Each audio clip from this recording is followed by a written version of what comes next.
This is Christina Avila with Christina Avila Artists and Bands Promotions, and you are tuning in to the most excellent, phenomenal, great people, nothing shocking podcast.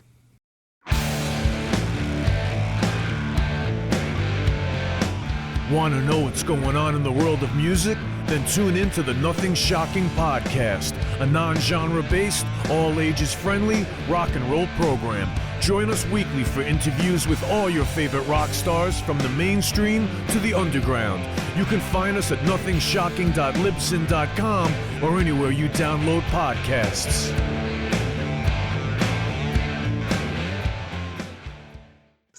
We're putting the band back together. The numbers all go to 11. I'm talking about bands that rock. Led Zeppelin. What about Sabbath? AC/DC. Motorhead. Does that mean it's louder? Is it any louder? Well, it's one louder, isn't it? We're not worthy! We're not worthy! Why don't you just make 10 louder and make 10 be the top number and make that a little louder? These go to 11. I get up off the ground and raise my head. Days like this, think I should be dead. One for Satan, two for me. Let's cheat the devil, it's fun, don't you agree? Welcome to the Nothing Shocking Podcast. I'm your co-host, Jeff Untied, and with me in Dogbowl Studio is Coach Nez. You can find the Nothing Shocking Podcast on Libsyn or any podcatchers. Like our Facebook page or follow us on X at No Shock Pod. You can also find the Nothing Shocking Podcast on Rock Rage Radio every Sunday morning at 7 a.m. Central Time. Our sponsor is Ragged Records, located in downtown Rock Island, Illinois, and downtown Davenport, Iowa. I'd like to thank the Hong Kong Sleepover for allowing us to use their music for our intro and bumper ending. Tonight's guest is Christina Avila. Yeah, promoter on the East Coast. Yeah. Well, she's got several bands that she's working with right now. She promotes you on all the social media platforms and works with artists and musicians. If you're looking for somebody to get behind your band or behind your talent, get out there and check her out. Absolutely. Hey, let's get to the interview. All right. Good night. Good night.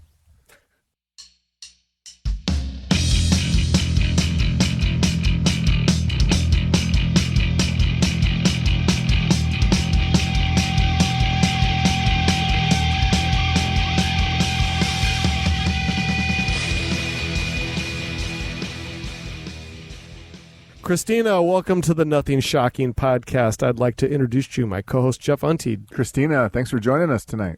You're welcome. Thank you for having me. Well, hey, this is a first for us.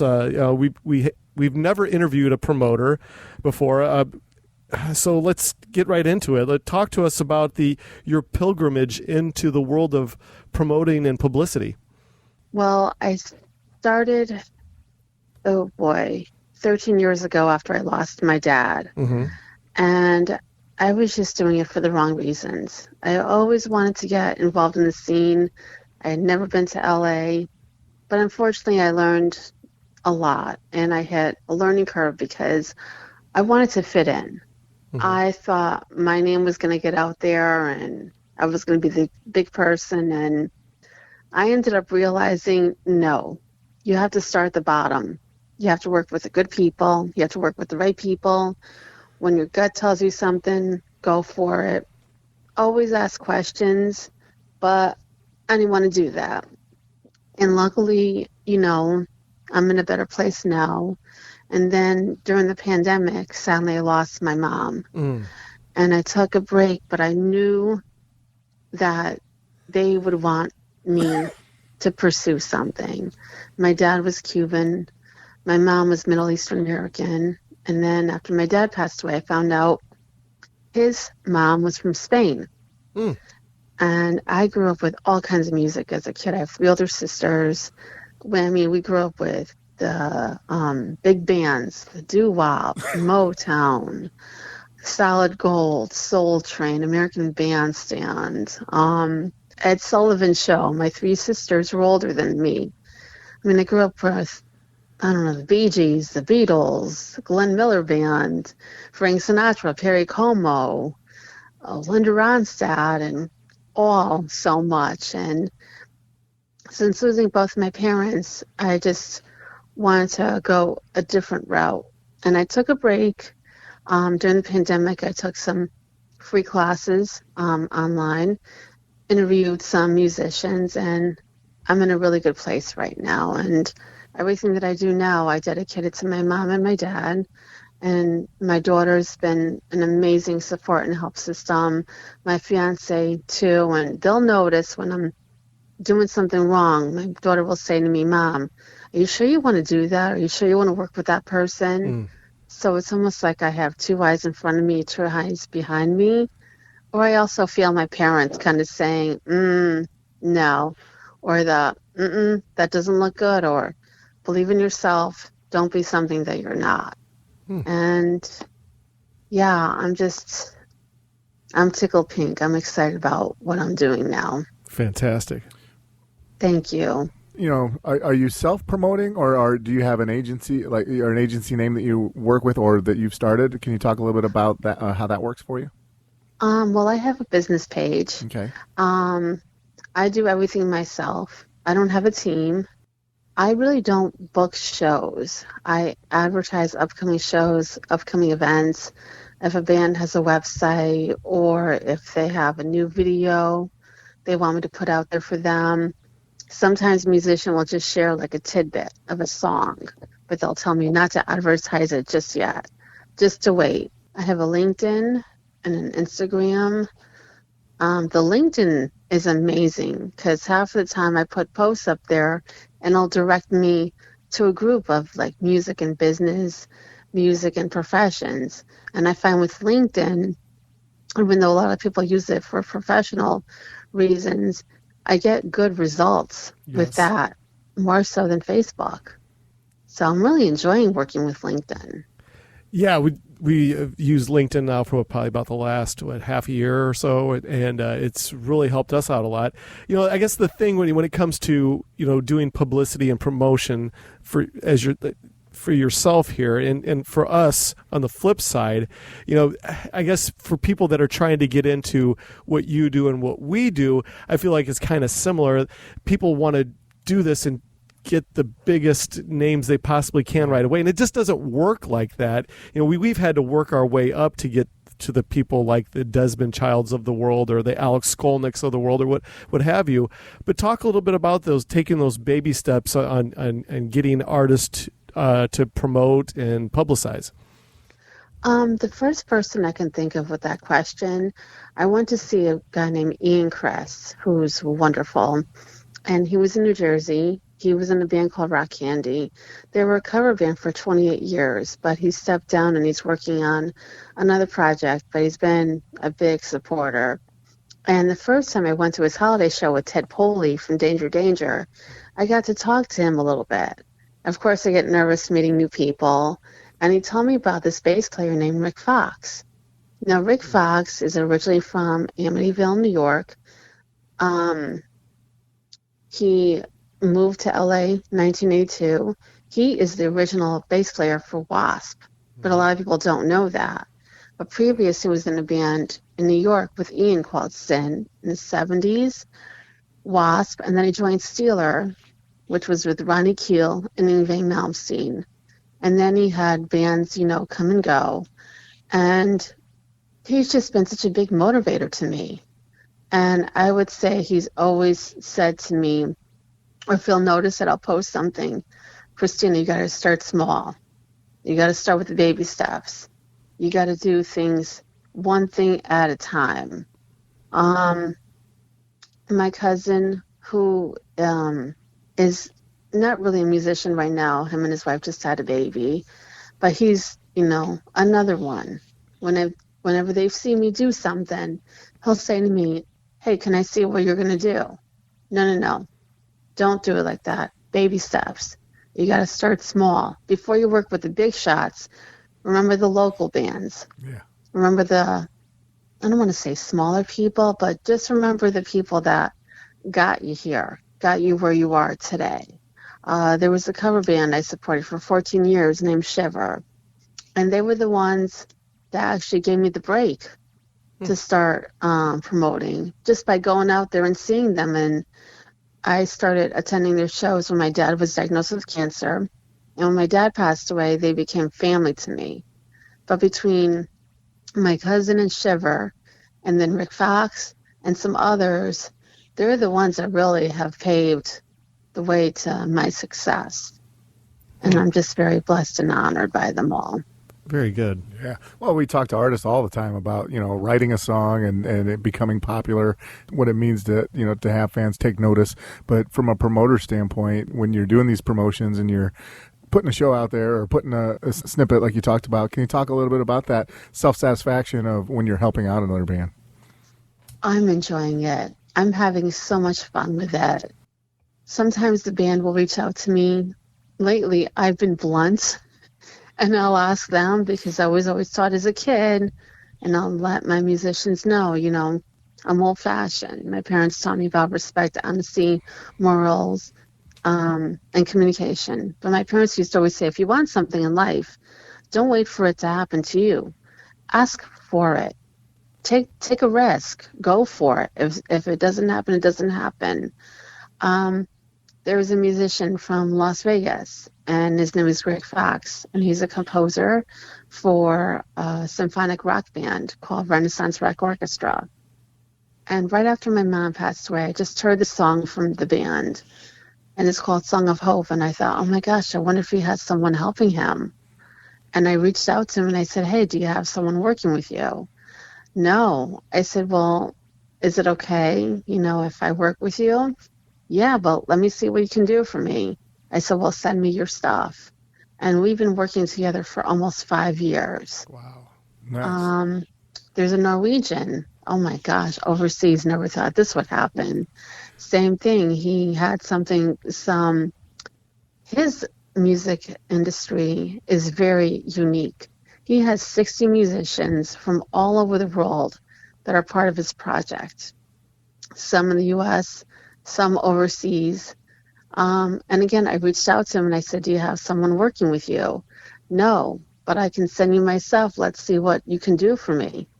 And we've been working together for, I think it's been almost 2 years. And other musicians too. Some have reached out to me. Some I'm just like, I'm really interested. My fiance and my daughter like to make jokes because since never living in LA, I always had a thing for guys with long hair. Yeah. I still do. I'm not going to lie. And one of those guys was named Roy Costin, who's from Oneida, New York. And he has a hard rock band called Lovebound. And he reached out to me because the band that I was working with, I can't remember who they are. He can't remember who they are, but he connected with me. And I got to meet him 2 years ago. And when I first saw him, this tall guy with blonde hair, I thought, oh my gosh, he's so tall. I'm not saying hello to him. And he came over to me, and he's a prankster. And he said hello to my fiance, then he said hello to me right afterward. And we've been working together for almost 5 years. And I said to him, Roy, do you have an assistant manager? No. I said, well, is it okay if I'm your assistant manager? Yeah, sure. He created a logo for me with it. Right. His wife does a lot of the work, and he does too. He works at a print shop. His wife is an amazing caterer. Oh my goodness, her display of wedding cakes when she caters events, just the touches, her finishing touches on what she does are just beautiful. And I feel like with Roy, I'm learning so much, and his success has just helped pave the way for other musicians to reach out to me, for me to reach out to them. And now I can feel like I can just finally be myself and not be afraid. So cool. Awesome. Well, you kind of briefly talked about overseas. I was going to ask you about that, USA versus overseas promotions with all the, the social media things there are that kind of makes that easier nowadays. But can you talk a little bit about the challenges of, cross-boundary promoting? Well, their industry, I have to tell you, is so much different than ours. I feel like, and just talking to this guy, Stian, there was a band from Bolzano, Italy, that now I'm helping promote them. I feel like people still have CDs. I'm sure they probably still have record stores. They appreciate their fans so much. with festivals, I just saw a documentary. My daughter's been getting me into some really interesting documentaries. His name is Sam Dunn, and he has an 8-part series called The Metal Evolution. And some of it, he first started off with metal starting off being influenced by blues, jazz, and rhythm and blues, which was really interesting. And he attended, I can't remember what episode it was, but he went overseas to a festival. They shut down some of the towns for a whole week for these festivals. Parents, grandparents can go with kids. It's families all together. And it could be a mix of hip hop, metal, jazz, blues, all in the same festival for the whole week. Where in the U.S., you just don't see that.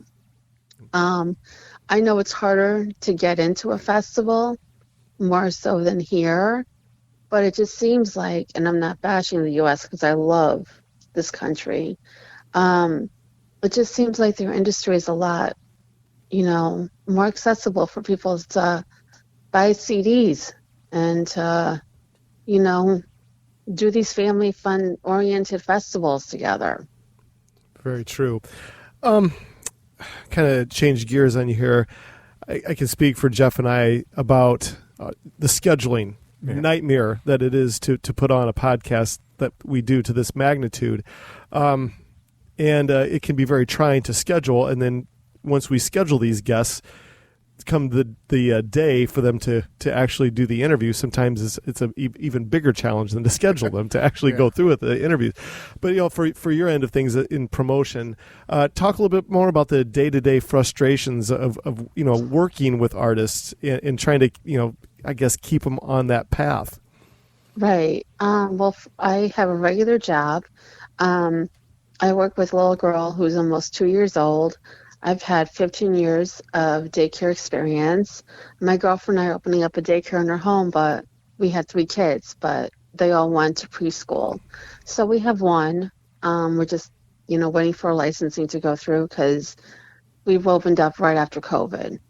And some states are still affected by licensing. In Connecticut, because I'm close to New York City, it's still a challenge.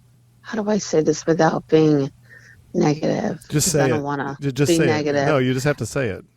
It's almost like babysitting with some of these musicians because a lot of them think that promoting now is like it was in the 80s where that's all they did. Yeah. And they never communicated with you.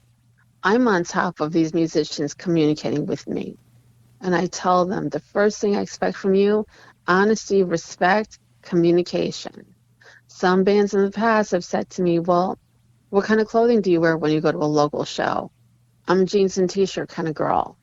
I don't need to expose myself. That's how it used to be back in the day. The girls used to have to kind of expose themselves to get a band to work with them, to get the attention. But yeah, sometimes it's like babysitting. But overall, the people I'm working with now, everyone's on the same pace because everyone has to work now. A lot of musicians, they have families or they have parents that they have to take care of. So everyone that I'm working with, they all get it. Sometimes it can be tough with the time change, like in Italy or in Norway. I have to try to remember that they're 6 hours ahead of us, or sometimes it could be 5 hours ahead of us. But overall, I used to find it was almost like babysitting. I agree 100%. Jeff, you got the next question? Well, I was just going to ask you, on your LinkedIn page, you talked about supporting all types of musicians and genres. Have you ever tried branching outside of musicians? And, is there any other types of people that you try to promote or do things for? Yes. Well, there's a virtuoso from Texas. His name is Russ Hewitt. And he used to be in the metal scene, but now he has an electronic acoustic guitar, and he's played with a couple of symphonies. His music is relaxing. It's the kind of music you just want to come home from a long days of work, and you put it on, and you feel like you're at the beach. It's just beautiful. mesmerizing. He's so talented. He's done songs with Marty Friedman, Nuno Betancourt. It's just beautiful, relaxing music. I attended a concert last year when I turned 50. I just turned 51 this year. I got tickets for my fiance and I to see Tito Puente Jr. and his guitar player, Rico Monaco. Rico Monaco used to live in Connecticut, but he moved to Florida. Tito Puente Jr. is the son of the late, great Tito Puente, percussionist. We got to meet Rico Monaco before the show. I was helping Rico with this upcoming show in Connecticut. He has a mambo rock fusion band with a mix of Latin style.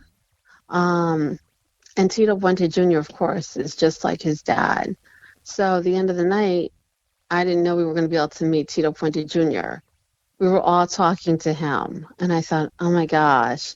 So probably like maybe months afterward, maybe 4 or 5 months later, I reached out to him. I said, Tito, do you need someone to help promote your upcoming shows? Because he's doing a whole tour in honor of his dad. He has the same timbales as his dad, and he's all over. And he and Rico are coming to Connecticut in October. Rico has played with Sammy Hagar. He's gone off to Cabo Wabo twice a year, I believe, and he's done benefit shows in Mexico with Sammy Hagar.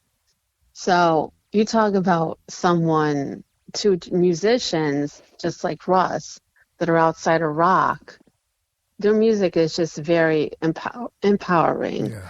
Rico has a song called I'm a Fan. I'm going to send it to you guys. It's through YouTube, and it's talking about the days of the past and what it is now to be a fan of music.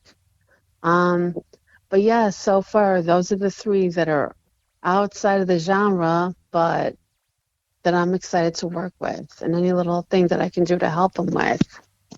They're just good people. So exciting. Yeah, that's awesome. We've worked with publicists and promoters that have worked for larger firms, and we've worked with, I should say, publicists and promoters that do it on their own, like you do. For you, this part of your career doing this, could you ever see yourself working for a big firm if the opportunity came your way? No, I just want to stay small. I mean, yeah, I guess maybe a couple classes I had taken, or a couple of I'm into reading books, watching documentaries. I think for me, especially because I'm working by myself, maybe eventually I'd like to branch out and have a team. But for now, I'm just happy to keep things small. Very good. I think from your LinkedIn site, you grew up in Fairfield, Connecticut. Is that correct? I grew up in Bridgeport, Connecticut, and I've lived in Fairfield, Connecticut for about 21 years. Okay. And as a fan, could you talk a little bit about the music scene there? Did you go to a lot of shows when you were younger, or how did it work for you? How did you get into the music? Oh boy, I gotta make you guys laugh. So I was probably about 13 or 14, and the first boy band, oh my gosh, was Menudo. Yeah. It was Ricky Martin.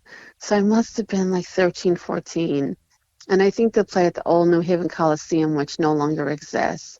My parents took me to that concert, and that was like my first concert as a kid. And I remember, I'm sure my mom or my dad, someone bought me a sweatshirt. And I thought I was so cool because I saw Menudo, and I had a sweatshirt. So that was like the first concert that I went to as a kid. And first rock concert you went to? Oh boy. I didn't really have a lot of friends in high school or elementary school to go to concerts with. I was like the nerd, the geeks, and no one really wanted to, hang out with. It was later on in life. I've been engaged for quite some time to this amazing guy. I do remember I probably was like 17, and I was dating someone. And my parents didn't know, but oh well, now they know. There's a well-known venue in Connecticut called Toad's Place, and it's been around for over 40 years. And there was a guy I was dating, but we were just, friends. And I remember I was just talking to some friends about it. They were talking about how they saw Great White, blah, blah, blah. Well, we went to this place, Toad's Place, and I got in. I don't know how I got in. And there was this band playing, and it was Great White. I don't remember much about it, but I just remember it was Great White. And when people talk about their experiences, I guess that was kind of like my first rock concert. Mm-hmm. I've taken my daughter to a lot of shows, especially now, losing my mom. But when my dad was alive, too, my fiance and I took her to some shows. Maybe Def Leppard. Yeah. Oh, boy, I can't remember. That's horrible. Fair enough. Oh, that's fair. Jeff, what was your first concert? Well, my mom took me to, it was REO Speedwagon and the Fabulous Thunderbirds was my first concert that I remember going to. And then the first one that I went to on my own with friends was Poison and Warrant. And I remember my mom she cried. She was so nervous. And she's like, I don't want you to go. You're going to be corrupted. But that's, the rest was history. Yeah. I love music ever since. My first rock concert was Stevie Ray Vaughan, 1987. LeClaire Park. My goodness. Yeah, and then he died about a year later on that helicopter crash. So, yeah. Oh, wow. And the unique thing about that show was it was Stevie Ray Vaughan as the headliner.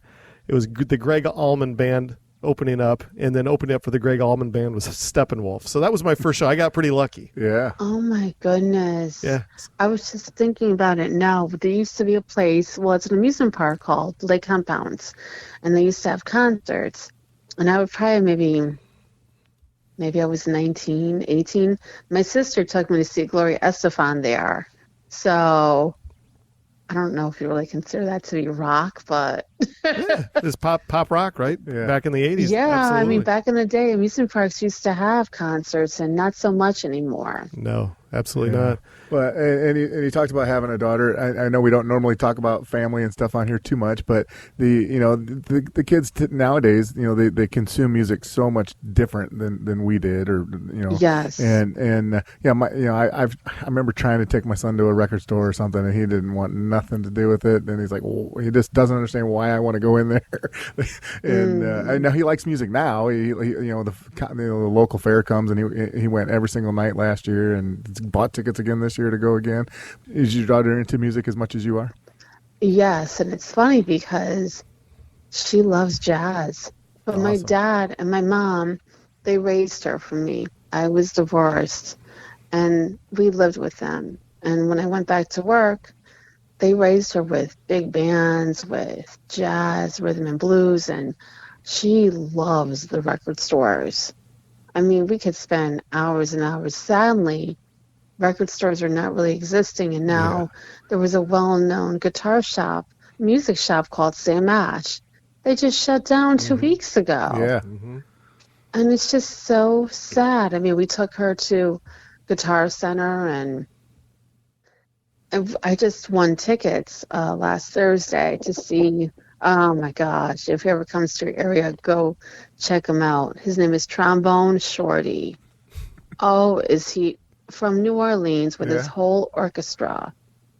And her and I, well, of course I called this amphitheater to make sure, because you never know because of all the scams and the hackings today. But we did go, and if he comes to your area, go check him out. He started off with Prince's Let's Get Crazy, and he ended with Led Zeppelin's Thank You. And he has a whole orchestra, trombonists, saxophonists, backup singers from New Orleans. And when he's not touring back in New Orleans, he has a school to teach adults and children about music and instruments and how empowering and how powerful it is. He started at the age of 4.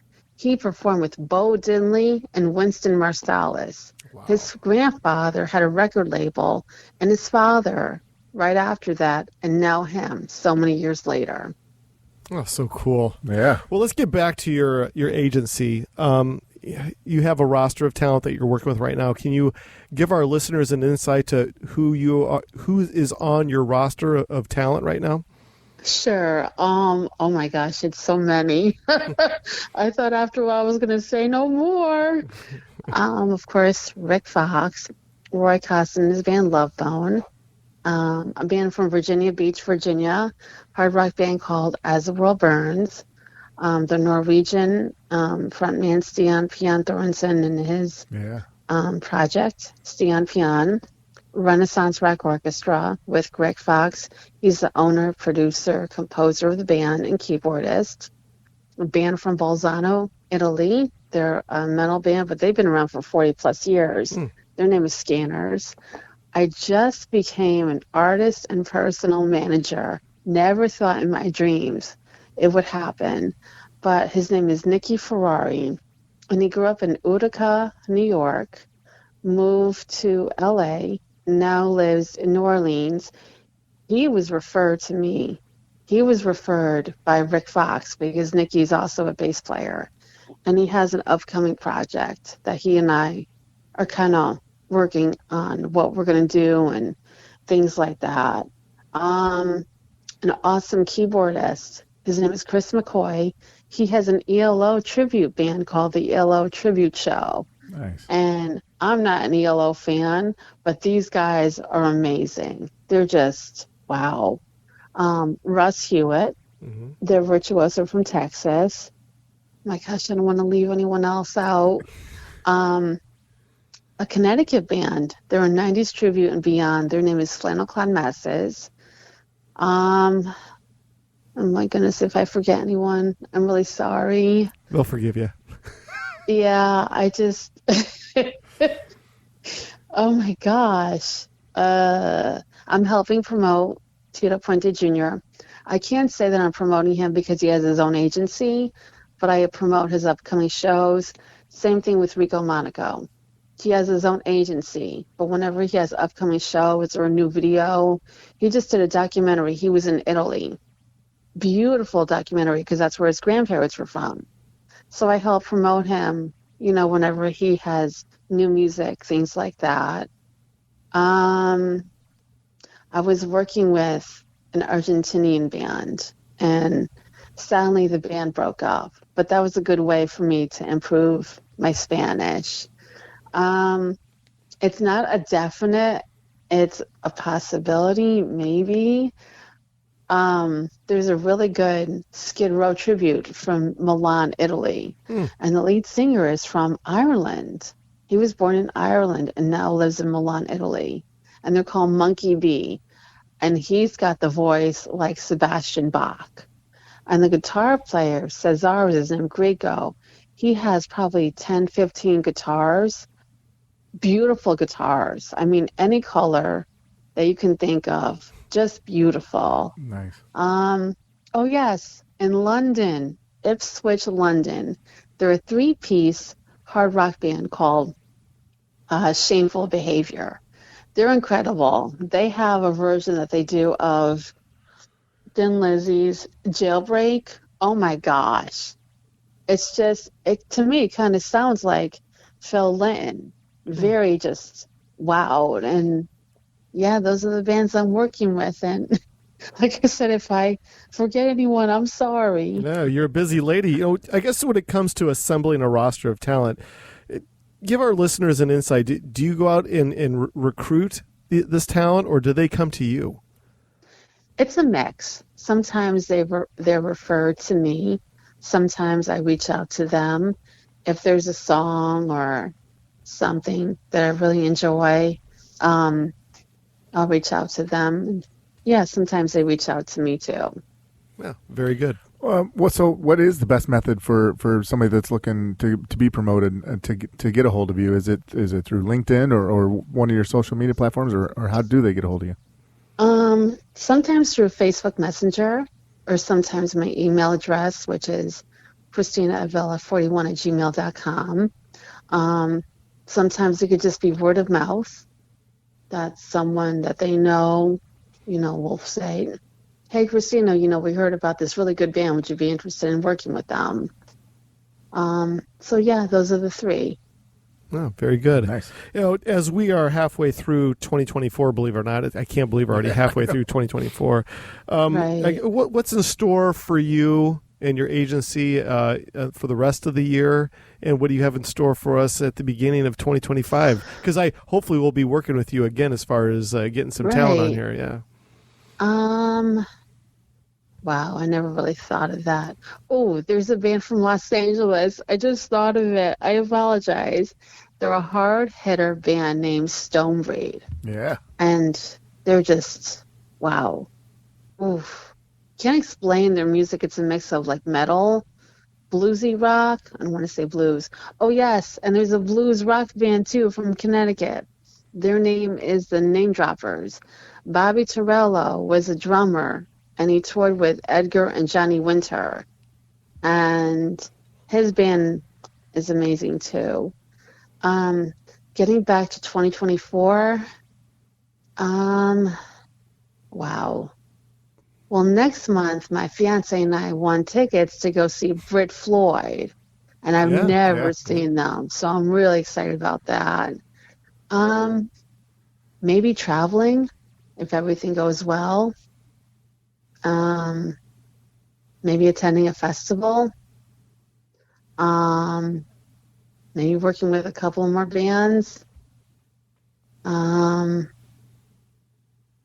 That sounds like a busy rest of 2024 for sure.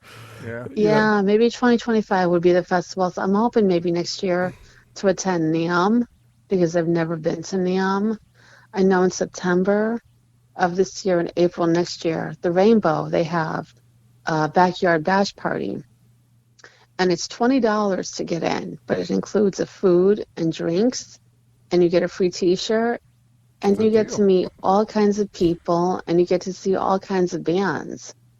The only thing with that is it's really expensive to fly, but if anyone's ever looking for a way to save money for flying, the name of the app you download is called Hopper, Hopper, and there's all kinds of savings when it comes to flights and hotels and traveling.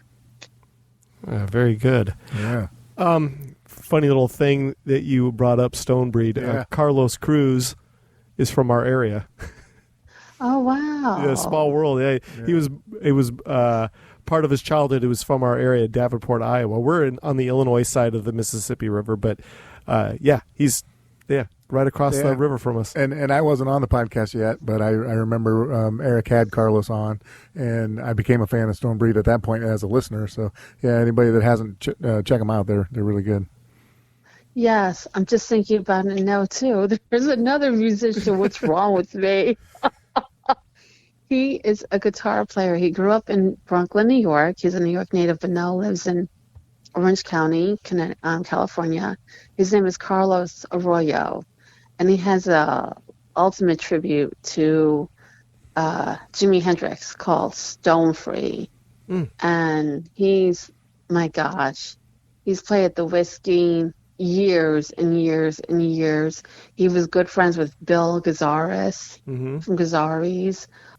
He had a band in the 80s called Dungeon. He's toured with and he's played with so many different bands over the years. And now he's just a family guy, a grandfather. He still has a Stone Free, and he has another band called Echoes of the Soul. And they're like a hard rock, blues rock band. They have a couple of shows coming up, one this Saturday, and then at a club in Garden Grove, California. And then next week, he has something that he's going to be at called the Coalition Freedom Fest. And on Fridays, once a month, there's a church that helps out people that are sober, and it's called The Crossing. And he goes up with his band. I believe it's once a month on Fridays. That it's like a birthday show honoring somebody who's sober for so many years. And they have like an acoustic or a rock, show at this church called The Crossing. Oh, very cool. Well, we're running out of our allotted time for the evening. Is there anything else that you would like to plug or promote before we let you go for the evening? I would certainly love to get, and I know you guys do interviews once a month. If you're interested, send me a friend request. My profile picture is my daughter and I with one of my artist logos in the background. Mm-hmm. You can see the bands I'm working with. If you would like to work with anyone, let me know, and I have a whole list of their names and their contact info. Oh, and one more band. Oh my gosh. They're from the Midwest. Their name is Divine Martyr. They're a power metal band, female fronted. They blow you away. And the one good thing I have to say about all these musicians, all of their music is positive. I know Stonebreed sometimes has some music, but overall, positive, good people. Absolutely. Positive people. Absolutely. Well, this is how things are going to work out. Jeff, the editing ninja over here, will clean up all of my boogers, and I have a lot of them tonight. So we'll get them all cleaned up, and we'll make this sound like $1 million. Sound good? Thank you so much, and whatever I can do to support you guys. Absolutely. Whatever little help that you guys need. If you're looking for an interview, or if someone has an interview at the last minute, they have cancellation or whatever, keep in touch, and I'll do whatever I can to help you guys out also. Oh, we appreciate it. You're welcome. Thank you so much, and I hope you guys have a great evening and have a great rest of the weekend. All right. We'll talk to you soon. Take care. Right. Thanks again. You too. Thanks for coming on. Bye-bye. You're welcome. Bye-bye.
Welcome to the night. You think you know Night Demon? Then the Night Demon Heavy Metal Podcast is for you. Step into the darkness as we peel back the curtain to give you an unprecedented, all-access look into the mind and the heart of the demon. We're talking band history, song analysis, studio anecdotes, stories from the road. It's everything a diehard Night Demon fan could want and more. This is the only place to learn the inside scoop, the deep dive trivia, the untold tales from the band members themselves and those closest to the Night Demon story. Need more? The sacred Night Demon Crypt will be pried open to reveal demo recordings that have never before seen the light of day, all with in-depth commentary by the band and the people who were there for the writing and recording process. This is a gold mine, a treasure trove of all things Night Demon. Head over to nightdemon.net or wherever you listen to podcasts.